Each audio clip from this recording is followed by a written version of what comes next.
Wahabi bilang bapak ibunya Nabi dalam neraka. Nah, ini orang-orang goblok ini, orang-orang nggak ngerti hadis ini. Saya tidak berani mengatakan ayah Nabi di surga. Saya nggak berani. Nabi bilang di neraka. Apakah saya bantah Rasulullah SAW? Saya nggak berani. Kalau anda punya dalil ayah Nabi di surga, saya akan mengatakan. Datangkan dalil yang sahih bahwasanya ayah Nabi di surga. Apa susahnya bagi saya mengatakan ayah Nabi di surga? Goblok. Ada satu huruf yang kamu hilangkan di situ. Huruf mim, mim nafi, mim yang berarti tidak, itu dihilangkan sama mereka. Harusnya inna aban nabi ma mata, tidak mati dalam keadaan kafir. Kemudian saya sampaikan juga bahwasanya jasa Abu Thalib lebih besar daripada jasa ibu Nabi. Ibu Nabi sekedar mengandung. Abu Thalib rela mati membela Rasulullah SAW.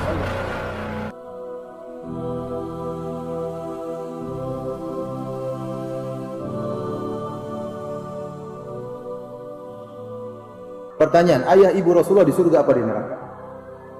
Ini pertanyaan sering ya ditanyakan ya. Kalau orang mencari-cari kesalahan bisa menimbulkan adu domba. Namun saya ingin jawab karena ini bertanya tentang ilmu. Saya katakan para hadirin hadirat yang dirahmati oleh Allah Subhanahu wa taala bahwasanya kita sangat mencintai Nabi sallallahu alaihi wasallam. Dan kita sedih apa yang disedihkan oleh Nabi sallallahu alaihi wasallam, dan kita gembira apa yang digembirakan oleh Rasulullah sallallahu alaihi wasallam. Rasulullah SAW sedih tatkala dia minta izin agar ya memohon ampun bagi ibunya. Allah tidak mengizinkan. Dan kalau Rasulullah SAW minta izin untuk menziarahi ibunya, maka diizinkan oleh Allah Subhanahu wa taala. Kemudian juga tatkala ada seorang bertanya kepada Nabi SAW, di mana ayahku? Kata Rasulullah SAW, ayahmu di neraka. Kemudian ini dalam Sahih Muslim. Ketika orang itu sedih, kata Rasulullah SAW, inna abi wa abaka finnar. Sungguh ayahku dan ayahmu di neraka. Taib. Masalah ayah ibu Nabi di neraka atau tidak masalah yang gaib. Maka tidak boleh kita mengucapkan tentang masalah ini kecuali dengan dalil, bukan pakai perasaan.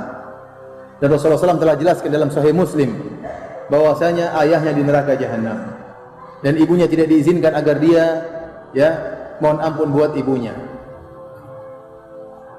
Apakah kita berani melanggar perkataan Nabi SAW? Saya katakan memang ada sebagian ulama yang berusaha mentakwil hadis ini, mengatakan oh maksudnya ayahku dan ayahmu di neraka, maksudnya pamanku di neraka, yaitu Abu Thalib misalnya.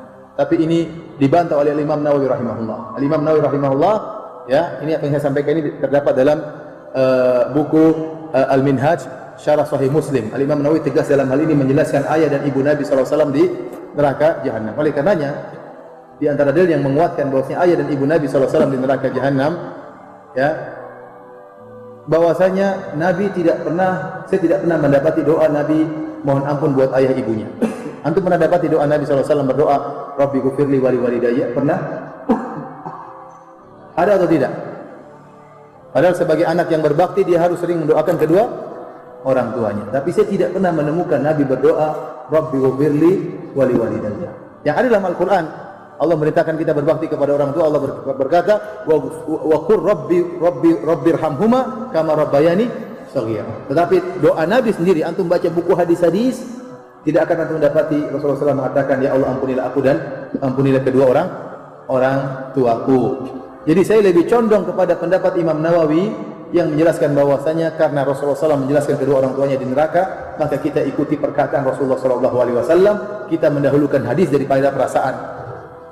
Kita mendahulukan hadis Nabi, sabda Nabi daripada perasaan. Saya tidak berani mengatakan ayah Nabi di surga. Saya nggak berani. Nabi bilang di neraka. Apakah saya bantah Rasulullah SAW? Saya nggak berani. Kalau anda punya dalil ayah Nabi di surga, saya akan mengatakan. Saya ikuti, karena ini masalah gaib. Saya akan ikuti apa yang diucapkan Nabi. Datangkan dalil yang sahih bahwasanya ayah Nabi di surga. Apa susahnya bagi saya mengatakan ayah Nabi di surga? Tidak ada susahnya kalau ada dalilnya.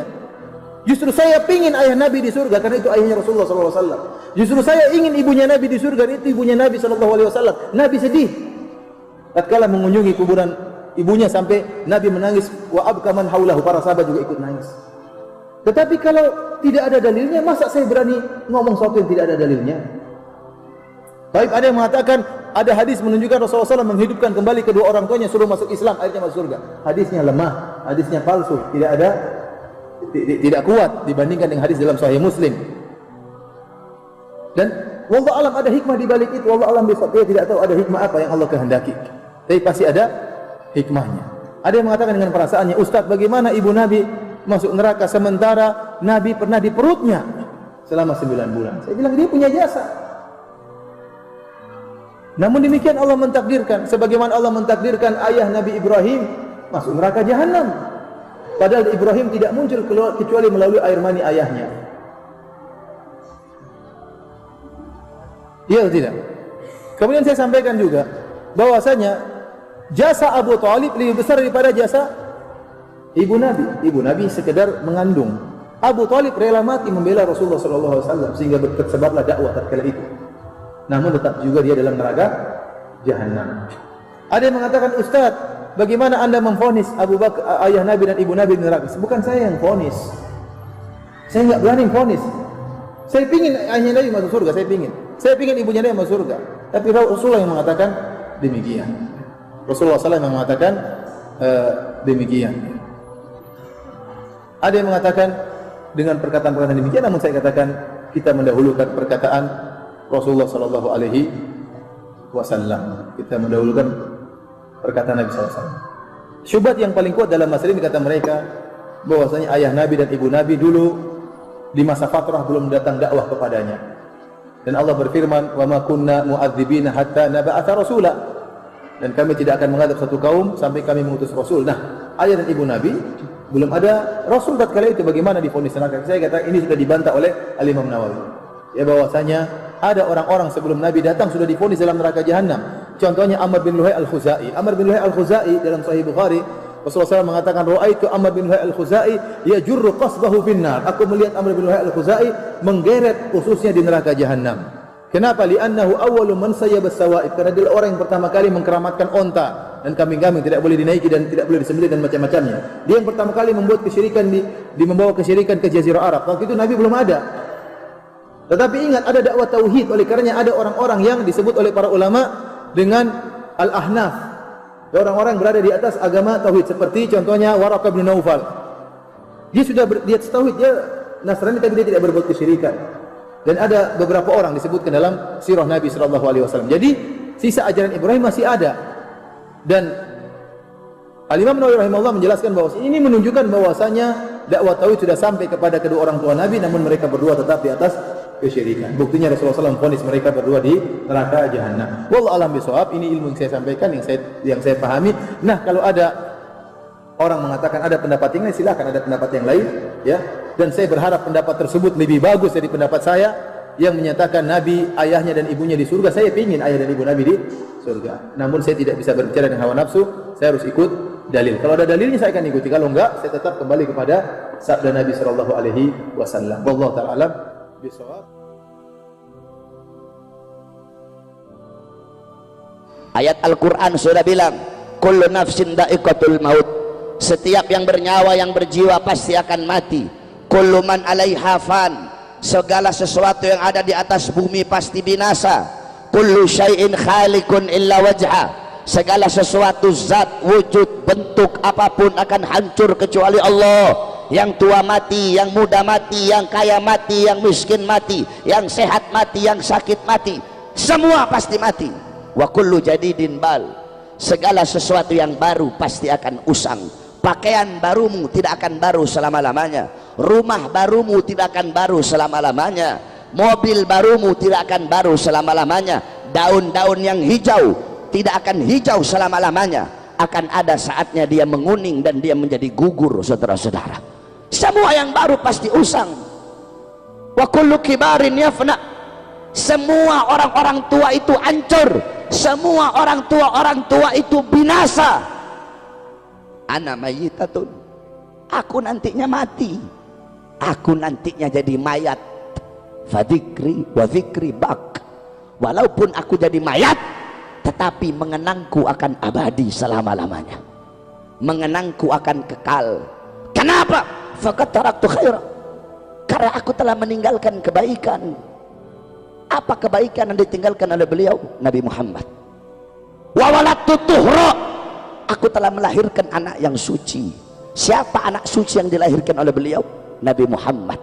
Sehingga setiap orang yang mengenang Nabi pasti akan mengenang ibunda Nabi Muhammad. Enggak bisa kamu cuma mengenang Nabi tapi enggak mengenang ibunda Nabi, tidak bisa. Tidak bisa. Setiap orang yang mengenang Nabi tidak bisa dilepaskan dari kenangan ibunda Nabi. Setiap orang yang mengingat Nabi tidak bisa dilepaskan daripada ingatan mengingat ibunda Nabi Muhammad SAW. Cuma kurang ajarnya Wahabi begitu. Wahabi bilang bapak ibunya Nabi dalam neraka. Ini orang-orang goblok ini, orang-orang nggak ngerti hadis ini. Ada satu hadis yang dimana di situ dikatakan Rasul berkata, abi finnar, ayahku dalam neraka. Itu hadis ada dua riwayat. Pertama riwayat Hammad ibn Salamah, kedua riwayatnya Ma'mar. Ini dalam ilmu hadis ada namanya tarjih hadis. Tarjih hadis itu di antara dua hadis itu nanti dicari tahu mana yang paling rajih, mana yang paling kuat. Nah saudara-saudara, Hammad ibn Salamah menurut Al-Imam Suyuti, Al-Imam Qurtubi, sahiftuh, Hammad ibn Salamah itu apalannya buruk di masa tuanya, sehingga kalau ditarjih, kalau dibandingkan mana yang paling kuat, maka riwayat Ma'mar yang lebih kuat. Sedangkan riwayat Ma'mar tidak ada lafaz Nabi mengatakan ayahku dalam neraka. Saudara-saudara sekalian yang dimuliakan oleh Allah, bapak ibunya Nabi, beliau berdua adalah ahlul fitrah. Ahlul fitrah itu siapa? Ahlul fitrah itu adalah orang yang hidup di masa kekosongan daripada Nabi, orang yang hidup di masa kekosongan daripada Rasul, yang dimana dikatakan oleh Allah dalam Al-Quran, wa ma kunnal mu'adzibina hatta nab'atha rasula, kami tidak akan mengazab suatu kaum, suatu golongan sehingga kami mengutus kepada kaum dan golongan tersebut seorang Rasul. Nah bapak ibunya Nabi hidup mereka di masa kekosongan para Nabi, kekosongan para Rasul, dan ajaran akidah yang mereka anut adalah ajaran dan akidah Ibrahim, millata Ibrahim hanifah muslimah wa makana minal musyrikin. Wahabi pakai kata-katanya Imam Hanafi. Loh, Imam Hanafi bilang kok dalam perkataannya, gaulnya Imam Hanafi. Apa gaulnya Imam Hanafi?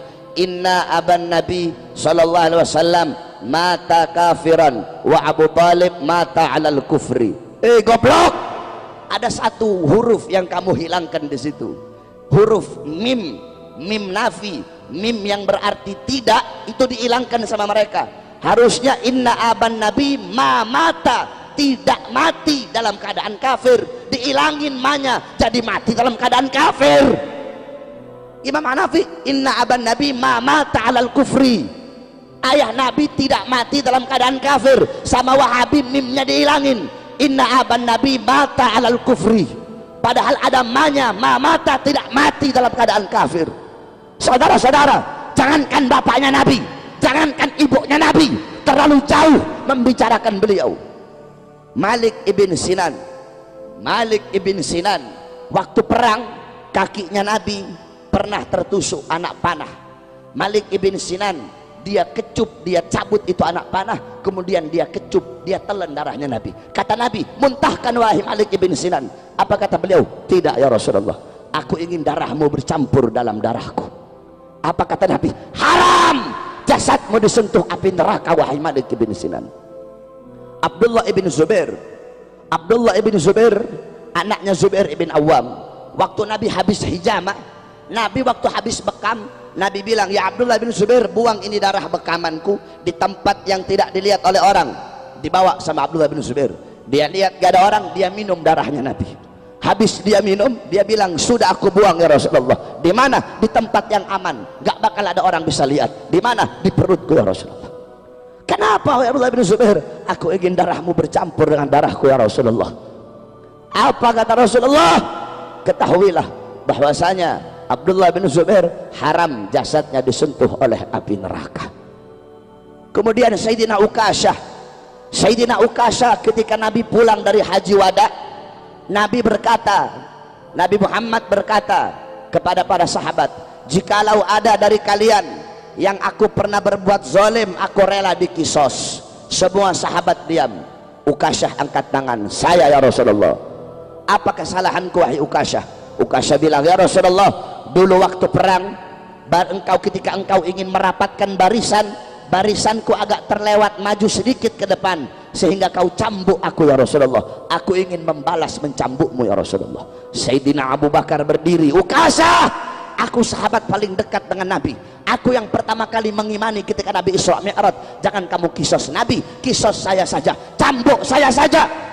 Sayyidina Umar berdiri, Ukasyah, aku penggal kepalamu, jangan kau kisos jangan kau kisos Rasulullah, kisos saya saja. Sayyidina Ali berdiri, Ukasyah, saya dari kecil bersama Nabi, saya sepupunya Nabi, saya mantunya Nabi, Nabi mengajarkan banyak ilmu kepada saya, kisos saya saja wahai Ukasyah. Nabi bilang, diam kalian semua. Wahai Bilal, ambil pecut, ambil cambuk yang biasa aku buat untuk merapatkan barisan. Pergi Bilal ke rumah. Assalamualaikum. Pintu rumah dibuka oleh Sayyidah Fatimah. Ada apa wahai Bilal? Rasulullah memerintahkan untuk mengambil cambuk. Untuk apa wahai Bilal? Ukasyah pengen mengkisos Rasulullah. Apa kata Sayyidah Fatimah? Wahai Bilal, bilang kepada Ukasyah, aku putrinya Nabi, aku darah dagingnya Nabi. Kalau dia mau kisos, biar dia kisos aku saja, asal jangan dia kisos Rasulullah.